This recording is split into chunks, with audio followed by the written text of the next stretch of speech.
地方的消息来关心高雄前镇的新草地地区，早期是鹿港的违建部落，当地住户多数只有地上权尔。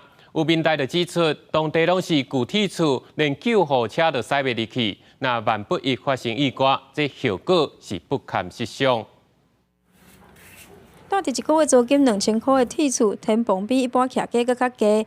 每个讲名的租客讲，真翕真热是日常，就含即个地动嘛，感觉厝也甲真大力。较低啦，伊过了办啊来个放啊那。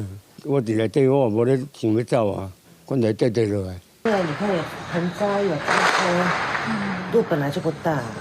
前镇区的新草地部落，早年因为高雄拆专业、临海工业区发展，真侪外县市落港来遮大，嘛，互当地聚落出现真侪违建。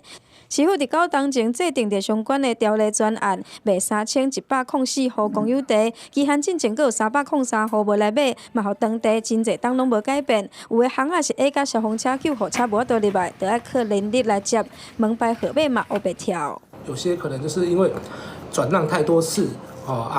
地基也有一些问题，甚至2020年遇到疫情没有钱。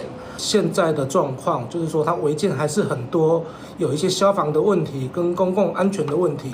在合法土地及合法建物所有权人的情况下，目前的都市更新及围绕条例的优惠都比过往的新草亚自治条例来的优惠。 民代讲，有人是因为厝真侪改转让，天灾放弃无到认定等等的状况无来买，希望市府搁再协助，嘛爱改善着公共安全。市府即是回应，民众申告的期限已经过啊，若要采取着违诺改建，还是多建的定数，公办自办拢会当，会由都法局来全力协助。记者王刘婷在天坤局报道。